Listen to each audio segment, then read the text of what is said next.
Hello everyone and welcome to our next lecture. ये lecture किस लिए है? तो वो है कैपेसिटर्स को लेके। कैपेसिटर्स का हमने जो बेसिक था वो हमने पढ़ रखा है, ठीक है। अब कुछ कैपेसिटर्स के बारे में हम लोग पढ़ते हैं क्या, कि चार्ज डिस्ट्रीब्यूशन कैसे होगा कैपेसिटर्स पे, है ना, जब आपस में प्लेट्स एक साथ कंबाइंड हो डिफरेंट डिफरेंट कॉम्बिनेशंस में, ठीक है। तो उस कॉम्बिनेशन को जानने से पहले हमने क्या किया था कि डिस्कस किया था कि ये सीरीज़ और पैरेलल बेसिकली क्या जो इलेक्ट्रिकल एलिमेंट्स हैं, है ना, उससे कितने कॉम्बिनेशंस पॉसिबल हैं। तो हमने देखा क्या, there are two combination possible for the electrical elements, चाहे वो आपका इंडक्टर हो, कैपेसिटर हो या फिर रजिस्टर्स हो, ठीक है। तो वो सीरीज़ में कब होंगे, पैरेलल में कब होंगे, ये हमने डिस्कस किया था और इस पे बेस्ड हमने क्वेश्चन करना था, ठीक है। तो अभी तक हमने जो डिफाइन किया था, है ना, जो आप पिछले लेक्चर में देख रखे हो, एक बेसिक फॉर्मूला लाया था, है ना, for the series combination. Series combination आप कब बोलोगे, जब उनके अक्रॉस करंट सेम हो, ठीक है। If the elements having the same current then we can say that elements are in the series combination. Okay, so there are three type of elements, electrical elements, that are resistors, inductor and capacitors, ठीक है। तो registers में क्या होता है, if there are several resistors, बहुत n resistors हैं हमारे पास, R1 R2 R3 Rn, है ना। और आपको समझ में आ रहा होगा, अगर एक करंट यहाँ से किसी भी तरीके से, अगर हमने ए और बी के बीच में एक बैटरी रख दिया या एक सोर्स ऑफ करंट सोर्स रख दिया, है ना, जिससे करंट फ्लो हो, है ना, तो जो करंट R1 में जाएगा वही R2 वही R3 वही Rn में जाएगा। If means that R1 R2 R3 and Rn are in series combination, okay। तो अगर इनका इक्विवेलेंट देखोगे, है ना, अगर इनको इक्विवेलेंट निकालना होगा कि इक्विवेलेंट होता क्या है, कि आप उन सबको रिप्लेस करके एक रजिस्टर से रिप्लेस कर दो, है ना, तो उसका वैल्यू क्या होगा। इतने सारे रजिस्टर्स को हटा के एक रजिस्टर ले आओ, उसका मैं वैल्यू क्या रखूं ताकि इसका सारा इफेक्ट वो रजिस्टर कंपनसेट कर ले, है ना, या इसके बदले आप एक रजिस्टर रख सकते हो, उसका वैल्यू क्या होना चाहिए, है ना। तो अगर हम लोग बोल रहे हैं they are in the series combination, it means your R equivalent will be R1 plus R2 plus R3 plus Rn। It means क्या, जितने n रजिस्टर्स हैं अगर वो सीरीज में हैं, अगर उसका आर इक्विवेलेंट निकालना होता है तो हम लोग क्या करते हैं, सिंपली उसको ऐड कर देते हैं, ठीक है। Same for inductor. जब भी देखोगे आप जो भी फॉर्मूला, चाहे मैं वोल्टेज डिवीजन का निकालूंगा बाद में करंट इलेक्ट्रिसिटी में, है ना, तो रजिस्टर और इंडक्टर के लिए सेम होता है, ठीक है ना, फॉर्मूला एक ही जैसा आपको दिखेगा। बट कैपेसिटर्स के लिए क्या होगा, जस्ट उल्टा, ठीक है। रजिस्टर इंडक्टर के लिए क्या होगा, सेम। कैपेसिटर्स के लिए क्या होगा, जस्ट रिवर्स, है ना। जो फॉर्मूला हम लोग इसके लिए सीरीज के लिए यूज़ करेंगे वो इसके लिए क्या होगा, पैरेलल का, और जो इसके लिए पैरेलल का होगा वो इसमें क्या होगा, सीरीज का। ऐसे फॉर्मूले आपको मिलेंगे, है ना। तो करंट इलेक्ट्रिसिटी में आप डिटेल्स में पढ़ोगे। ये फॉर्मूला आया कैसे, हम लोग वहाँ पे बात करेंगे, ठीक है। अब देखो इंडक्टर के लिए, अगर आपके पास n इंडक्टर्स हैं और हैं किसमें, सीरीज में, है ना, तो उनका जो इक्विवेलेंट इंडक्टेंस होगा that will be L1 plus L2 plus Ln, है ना। हमने क्या किया, सारे को एक ही जगह फॉर्मूला मैं इसलिए समराइज कर रहा हूँ ताकि क्वेश्चंस का प्रैक्टिस हम लोग कुछ भी कर सकते हैं, ठीक है। Next is the capacitors. Capacitors में अगर n हो तो जो इसका फॉर्मूला हम लोग यूज़ करेंगे पैरेलल के लिए वो यहाँ पे यूज़ करेंगे क्या, सीरीज में, ठीक है। इट मीन्स 1/C इक्विवेलेंट, यहाँ पे ध्यान रखना, this formula is not C equivalent, है ना। हमने क्या किया, 1/C equivalent equal to 1/C1 plus 1/C2 plus 1/Cn, है ना। अगर आपके पास n है ना, तो क्या करोगे आप, 1/C equivalent equal to 1/C1 plus 1/C2, इस टाइप से, ठीक है। अगर मैं सिर्फ दो की बात करता हूँ, ठीक है, दो रजिस्टर्स हों तो क्या करोगे आप, R1 प्लस R2, दो इंडक्टर क्या करोगे, L1 प्लस L2, है ना। उसी टाइप से ये फॉर्मूला कैपेसिटर्स का हम लोग निकाल रहे हैं सिर्फ दो कैपेसिटर्स के लिए और इसी को यूज़ करके, है ना। बट एक शॉर्टकट फॉर्म में निकालते हैं जो हमेशा आपको याद रहेगा, ठीक है।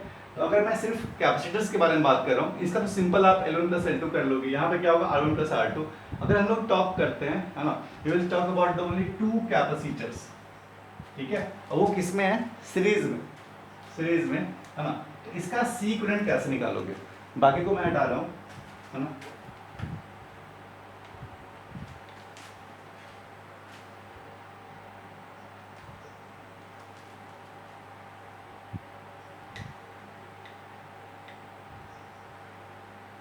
ठीक है। तो यहाँ पे हम लोग दो दो कैपेसिटर्स के लिए निकालेंगे। ये बड़ा आसान सा कैलकुलेशन हो जाता है, इसलिए हम लोग कर रहे हैं, है ना, टू सॉल्व इजिली, है ना, कैलकुलेशन हमारा इजी है। देखो अगर आप इसको ऐसा लिखते हो, अब मैं लिख रहा हूँ क्या, only for the two capacitors C1 and C2, ठीक है। तो क्या लिखना होगा, 1/C equivalent equal to 1/C1 और प्लस क्या लिखोगे आप, 1/C2। It means 1/C equivalent equal to, इसका एलसीएम कितना होगा, C1 C2, ऊपर क्या लिखोगे आप, C2 plus C1। It means क्या, C1 प्लस C2 बाई क्या, C1 C2, ठीक है। ये इसका वैल्यू आया किसका, तो ये आया 1/C इक्विवेलेंट का, है ना। तो C इक्विवेलेंट का वैल्यू क्या हो जाएगा, सिंपल याद रखना, C1 C2 by C1 plus C2, ठीक है। This is the formula only for the two capacitors. ये आप ऐसा मत करोगे, तीन कैपेसिटर्स होंगे तो क्या करोगे, C1 C2 C3 divide by C1 plus C2 plus C3। This is the wrong formula. आपको अगर दो से ज़्यादा रहे, सिंपली आप ये कर लो, है ना, 1/C equivalent equal to 1/C1 plus 1/C2 plus 1/C3, ठीक है।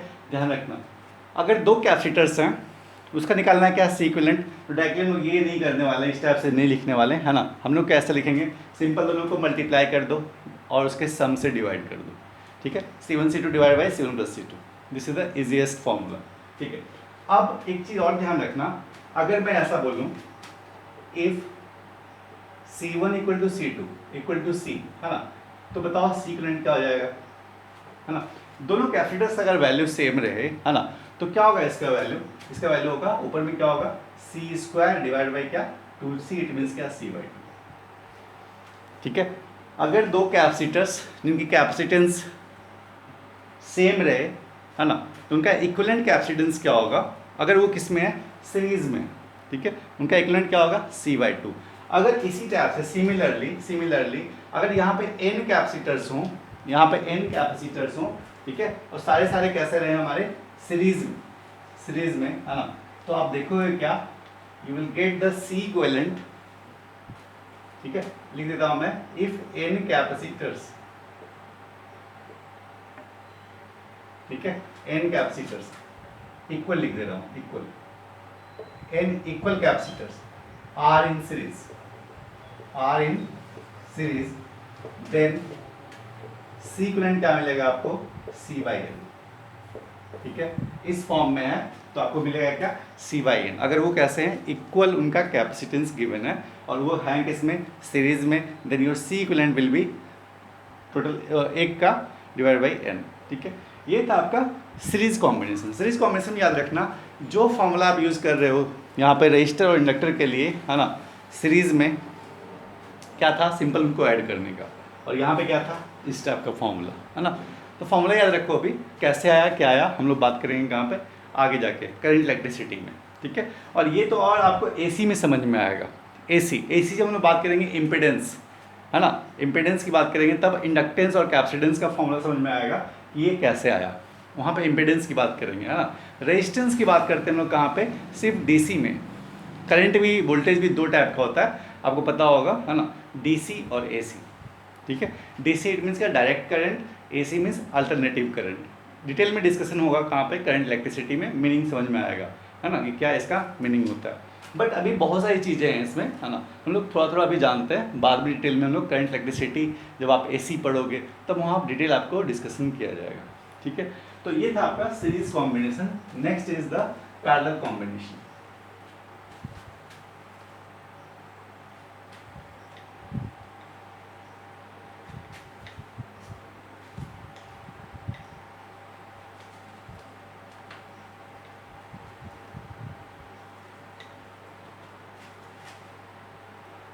देखो सीरीज कॉम्बिनेशन के लिए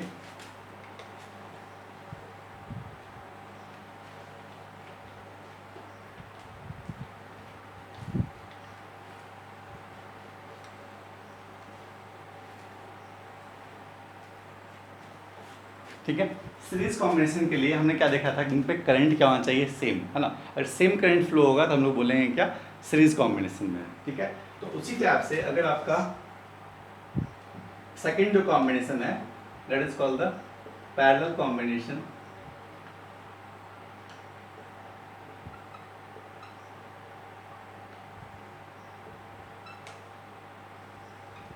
ठीक है। पैरेलल कॉम्बिनेशन, पैरेलल कॉम्बिनेशन कब बोलते हैं, है ना, जब your voltage across the elements क्या रहे आपका, सेम।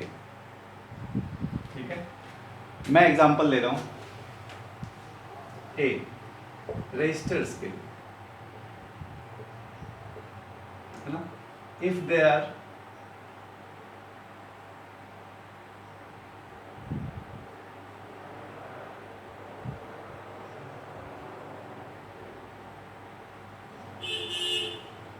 इस टाइप से, मान लो इसके पास n एलिमेंट्स हैं, है ना, इसको मैं और डॉट करके n तक ले जा रहा हूँ। ठीक है, ये क्या हो गया आपका R1, ये हो गया R2, ये हो गया R3 और ये हुआ Rn। ठीक है, और ये है किसके बीच में, मान लो A और B के बीच में। ठीक है, तो आपसे कोई पूछे बताओ R इक्विवेलेंट क्या होगा। ठीक है, तो जो वहाँ पे आपने सीरीज के लिए फॉर्मूला यूज़ किए थे, है ना, कैपेसिटर्स में, वो यहाँ करोगे क्या, पैरेलल के लिए, है ना। तो फॉर्मूला क्या बनेगा, 1/R equivalent equal to 1/R1 plus 1/R2 plus 1/R3 dot dot plus 1/R। ठीक है, इसका इक्विवेलेंट रेजिस्टेंस निकालना हो, क्या होगा इसका फॉर्मूला, फॉर्मूला क्या होगा 1/R1 plus 1/R2 plus 1/Rn, है ना, अप टू n। ठीक है, अच्छा, अगर ये पैरेलल है तो कैसे समझ में आया। फर्स्ट थिंग तो ये है कि हमारा वोल्टेज क्या होना चाहिए, सेम। सेकंड थिंग ये है कि जितने जो रजिस्टर्स हैं सब एक ही पॉइंट्स के बीच में होना चाहिए। इट मीन्स क्या, ये अगर रजिस्टर ए और बी के बीच में है ना, तो R2 भी किसके बीच में है, ए और बी। देखो ये पॉइंट बी है, ये पॉइंट भी क्या हो गया बी, ये पॉइंट भी क्या हो गया बी, ये भी पॉइंट क्या है बी, ये पॉइंट क्या है ए। ठीक है ना, तो आप पैरेलल कब बोलोगे, when the elements having the same connection, है ना। R1 जिस ए बी पॉइंट्स के बीच में है, R2 भी क्या होना चाहिए, ए बी पॉइंट के बीच में होना चाहिए, है ना। R3 भी क्या होना चाहिए, ए बी पॉइंट्स के बीच में होना चाहिए। तब हम लोग क्या बोलते हैं, उनका जो कनेक्शन है वो सेम है। It means they are in the parallel combinations. इससे क्वेश्चंस बहुत ज़्यादा करेंगे हम लोग करंट इलेक्ट्रिसिटी में। ठीक है, अभी बस एक बेसिक जो हमारा नॉलेज है उसको लेते हैं। ठीक है, सुनो, तो आप सिंपल से एक बात और बता रहा हूँ आपको, अगर दो पॉइंट्स हैं ए पॉइंट एंड बी पॉइंट, है ना, इसके बीच में अगर कोई एलिमेंट्स रख दूँ, चाहे वो कुछ भी हो, चाहे आपका रजिस्टर हो, कैपेसिटर हो, बल्ब हो, कुछ भी, एनीथिंग। ठीक है, तो कभी भी potential of A equal to potential of B नहीं होगा। ठीक है, इफ एनी एलिमेंट्स, यहाँ पे इसके बीच में कोई भी एक एलिमेंट्स डाल दो, ठीक है, then we can't say that potential of A equal to potential of B। ठीक है, और अगर मान लो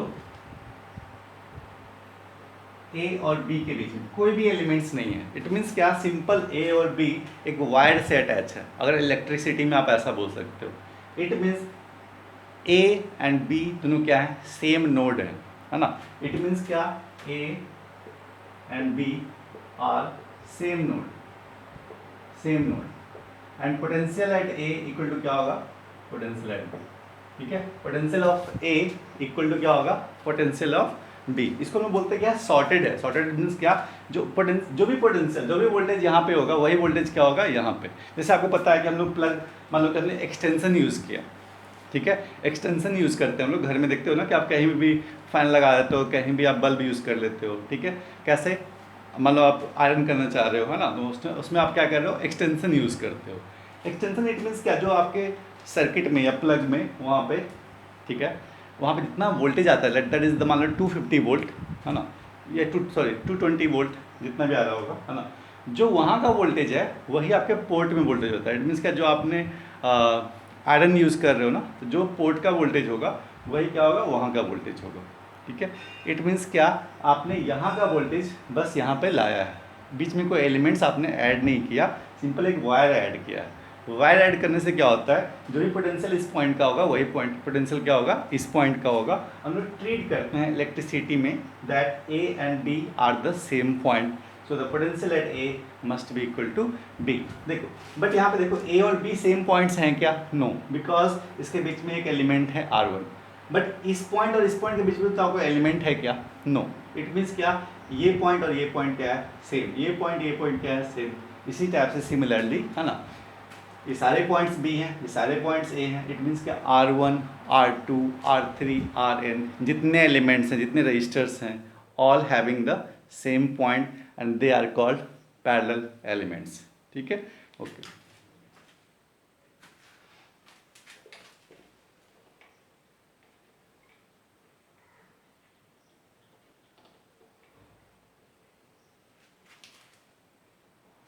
यहाँ पे सिमिलरली लोग ऐसा भी कर सकते हैं, है ना, कि अगर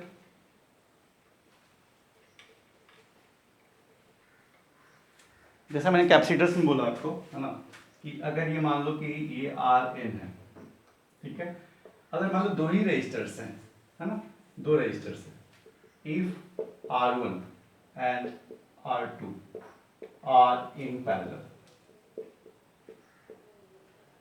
ठीक है, तो इसका आर इक्विवेलेंट क्या होगा, सिंपल फॉर्मूला यूज करती है, याद कर लो आप, R1 R2 by R1 plus R2, ठीक है, दोनों को फर्स्ट मल्टीप्लाई कर दो, फिर क्या कर दो, इनको इनके सम से डिवाइड कर दो, ठीक है, that is called your R equivalent,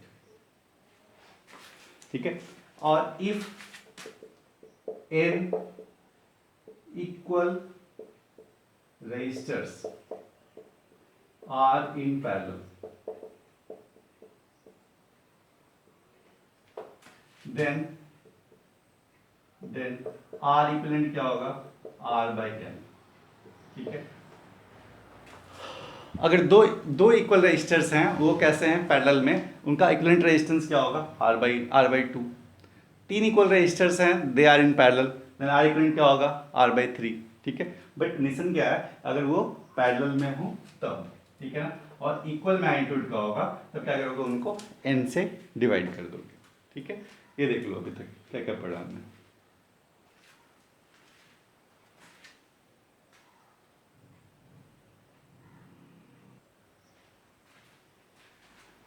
ठीक है, तो ये था आपका रजिस्टर्स के लिए। If there are so many resistors are in the parallel form, that formula we can use, that is 1 by R equivalent equal to 1 by R1 plus 1 by R2 plus 1 by R3 by 1 by Rn। If n equal resistors are in parallel, then just divide by the n, है ना, दो के लिए दो, तीन से तीन।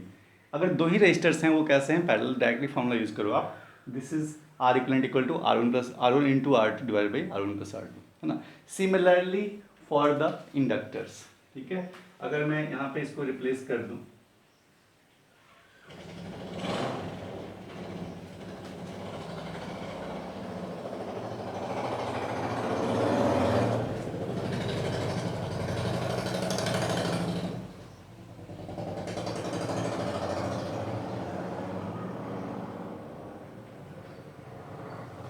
ठीक है, जहां पे R दिख रहा था वहां हमने क्या कर दिया, बस L ला दिया, ठीक है।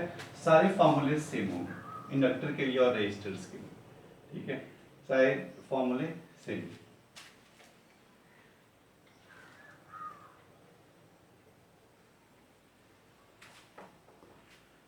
देखो, if this is L1, this is L2, L3, Ln, if n inductors are in parallel form, ठीक है, then we can write here that 1 by L equivalent equal to 1 by L1 plus 1 by L2 plus dot dot dot 1 by Ln, ठीक है। This is the formula to find the equivalent inductance if they are in parallel form. This formula is similar as the resistors, ठीक है। अगर दो inductor, if L1 and L2 are in parallel, then just write it L equivalent equal to L1 L2 divided by L1 plus L2. Similar formula. If n inductors are in parallel, then just write L equivalent equal to L by L, ठीक है। अगर n inductors क्या हो, parallel में हो, just write it here L equivalent equal to L by n, ठीक है। These are the formula we will basically use for the series combination and parallel combination। अच्छा, एक और रह गया, that is your capacitors, ठीक है। तो कैपेसिटर्स में, अगर ये कैपेसिटर्स कैसे हैं, पैरेलल हैं, तो फॉर्मूला किसका यूज करोगे आप, सीरीज वाला, ठीक है। Capacitor is just reverse of resistor and inductor.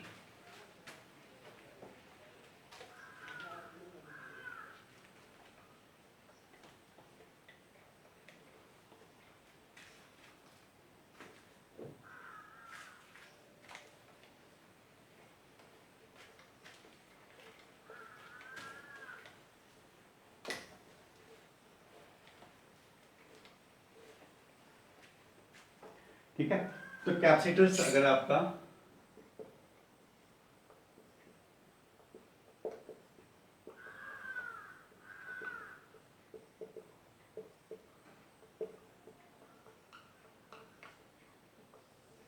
Capacitors किस में पैरेलल में है ना, तो अगर मान लो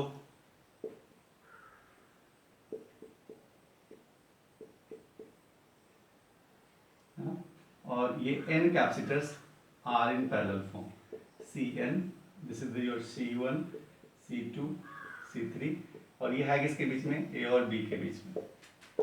ठीक है, तो C करंट क्या हो जाएगा, सिंपल इसको ऐड करते जाओ। ठीक है, इसका फॉर्मूला बस सिंपल सा,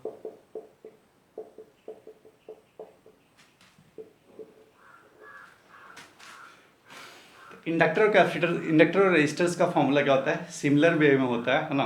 अगर आपको सीरीज में करना है तो क्या करोगे, सिंपली उनको ऐड करते जाओ। अगर वो पैरेलल में है तो क्या करोगे, होगा उनका 1/R equivalent = 1/R1 + 1/R2, इस टाइप से सीरीज जाएगा। ठीक है, बट कैपेसिटर्स के लिए क्या होगा, उल्टा है ना। जो रेजिस्टर और इंडक्टर के लिए आप सीरीज में यूज़ करते हो वही क्या होता है इनका पैरेलल के लिए, जो उनका पैरेलल के लिए वो इनका क्या होता है सीरीज के लिए। ठीक है, बस हमारे पास तीन ही एलिमेंट्स हैं, रेजिस्टर, कैपेसिटर और इंडक्टर, और उनका बस दो ही कॉम्बिनेशन है, दैट इज सीरीज और पैरेलल। ठीक है, तो बस इतना ही था हमारा स्टोरी है ना, about the series and parallel. इससे अलग कुछ आपको नहीं मिलेगा। जब आपको सीरीज देखना हो बस चेक करना क्या वो करंट सेम है उनके क्रॉस। अगर पैरेलल देखना हो तो क्या देखोगे आप, क्या उनका कनेक्शन सेम है, वोल्टेज तो सेम होगा ही होगा है ना, बट एवरी पॉइंट पे आपको वोल्टेज निकालना, that is the very tough job है ना। So it is very easy to check the connections है ना, क्या सारे एलिमेंट्स वही दो पॉइंट्स के बीच में, if yes then they are in the parallel form, if they are connection if their connections are not same, it means they are not in the parallel form. Okay, so we will do some questions based on this series and parallel combination which is asked earlier in the JEE exam, but really they did not ask the R equivalent और C equivalent। ठीक है, उन्होंने क्या पूछा था, current बताओ।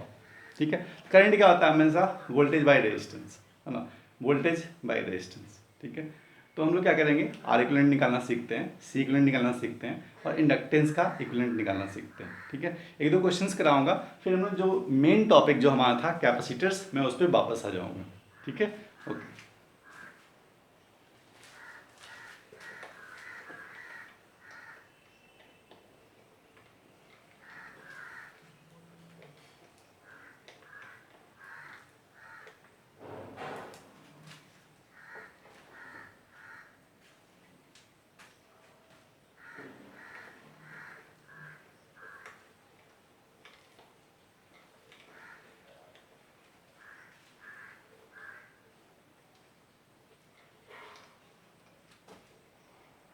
There is a very basic question, हाँ question आप कह लीजिए।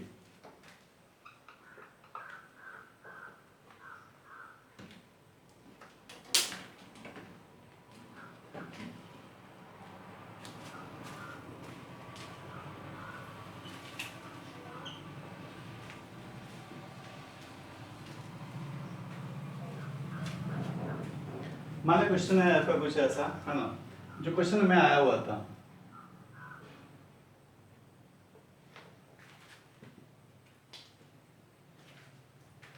कि 3 रजिस्टर्स हैं,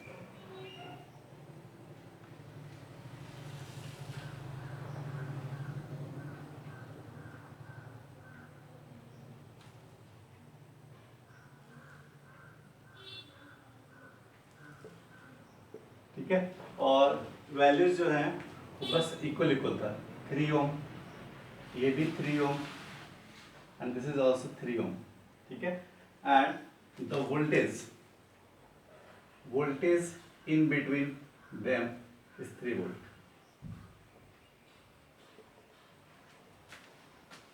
ठीक है, then they are asking find the current, है ना, इसके करंट निकालना है। अच्छा, करंट निकालना है, इट मीन्स के वेरी सिंपल क्वेश्चन। करंट होता है क्या आपका, जैसे आपने पढ़ा होगा V equal to I R, है ना, तो बेसिकली क्या V equal to R equivalent लिख सकते हो, I इंटू आर इक्वलेंट, है ना। तो अगर आपको करंट चाहिए, इट मीन्स क्या, वोल्टेज बाई आर इक्वलेंट चाहिए। ठीक है, ये JEE 2003 में क्वेश्चन पूछा हुआ है मेंस में, और शायद उसमें मेंस था नहीं, मुझे याद नहीं, तो जो भी है, बट JEE में क्वेश्चन पूछा हुआ है, कभी भी पूछा होगा, आई डोंट नो। ठीक है, तो I equal to V by R equivalent. ठीक है, तो है ना, तो हमें अगर आर इक्वलेंट मिल जाए तो V तो पता ही है हमें ऑलरेडी, है ना, वोल्टेज कितना है 3 वोल्ट, तो I चाहिए, I equal to V by R equivalent. तो basic thing is find the R equivalent, है ना। आर इक्वलेंट निकालने के लिए क्या करते हैं हम लोग, जो भी सर्किट्स है उससे आप वोल्टेज हटा दो, ठीक है, और इस सोर्स को हटाओ, है ना, क्योंकि हमें चाहिए सिर्फ आर इक्वलेंट, और आर इक्वलेंट किसके बीच में चाहिए होता है, ठीक है, जिस टर्मिनल के बीच में वोल्टेज दिया रहे उसी टर्मिनल के बीच में आपको चाहिए होता है क्या, आर इक्वलेंट। हाँ, इट मीन्स क्या, इसके और इसके बीच में, इसको मैं नाम दे रहा हूँ ए एंड बी, इसको हम बोल सकते हैं R A B. R A B मतलब क्या होता है, ए और बी पॉइंट्स के बीच का रेजिस्टेंस कितना है, ठीक है, द रेजिस्टेंस और equivalent resistance in between A and B. ठीक है, अच्छा, तो अब हमें देखना है क्या है, इसका इक्विवेलेंट रेजिस्टेंस कितना है ए और बी पॉइंट्स के बीच में। ठीक है, बड़ा आसान सा निकालने का मेथड है। देखो, ध्यान से देखो मैं क्या कर रहा हूँ, एक मान लो यहाँ पे सोर्स रहा होगा, इससे करंट जाएगा आई, है ना, इससे करंट क्या है, और आई जो जाएगा, है ना। देखो, एक चीज़ और ध्यान रखना, हम लोग बात करेंगे कहाँ पे, करंट इलेक्ट्रिसिटी में, बट बेसिक चीज़ें हम लोग यहाँ भी डिस्कस कर सकते हैं। किसी भी सोर्स से जितना करंट निकलता है उतना ही करंट वापस भी आता है। अगर किसी सोर्स ने आई करंट दिया तो वापस भी कितना आएगा, आई। इट मीन्स क्या, अगर इसने आई दिया तो इस टर्मिनल पे वापस भी कितना आएगा, आई। ठीक है, और ये आई करंट गया कैसे होगा, है ना, दो पार्ट्स में डिवाइड होगा। ठीक है, इधर क्या होगा I1, इधर क्या होगा I2। ठीक है, इसमें करंट कितना I1, इसमें करंट कितना I2। ठीक है, ऑब्वियस है कि अगर दो पाथ मिलता है करंट को तो दो पार्ट्स में वो डिवाइड होगा, है ना, I1 और I2।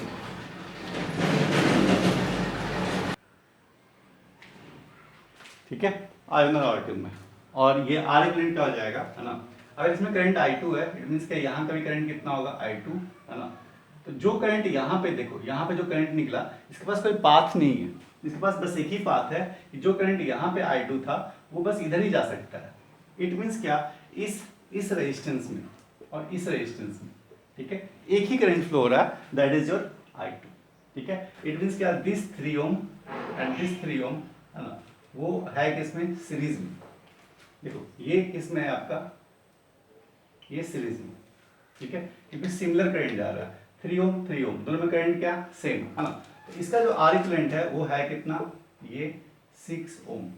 ठीक है, इन दोनों का सिंपली ऐड कर दिया, है ना। और ये जो कनेक्शन है ये 6 ओम। ठीक है, वो अगर आप ध्यान से देखो तो ये 6 ओम कुछ ऐसा दिख रहा होगा, और ये अगर मान लो पॉइंट ए होगा, ये पॉइंट बी, इट मीन्स क्या 3 ओम भी किसके बीच में है, ए और बी के बीच में, और ये 6 ओम भी किसके बीच में है, ए और बी के बीच में। इट मीन्स क्या, आर इक्विवेलेंट क्या हो जाएगा, आर इक्विवेलेंट, है ना, आर इक्विवेलेंट क्या होगा, 3 and 6 are in parallel. It means क्या, 3 into 6 डिवाइड बाई क्या 9, 2। ठीक है, आर इक्विवेलेंट कितना हो जाएगा, 2, है ना। उसमें वोल्टेज गिवन था क्वेश्चन में, वोल्टेज कितना था आपका 3 वोल्ट था सर। ठीक है, तो करंट कितना होगा, वोल्टेज बाई 3/2, इट मीन्स क्या 1.5। This is the current flowing through the circuit. ठीक है, ऐसे क्वेश्चंस हम लोग और करते हैं नेक्स्ट लेक्चर से। चलो, ऑल द बेस्ट।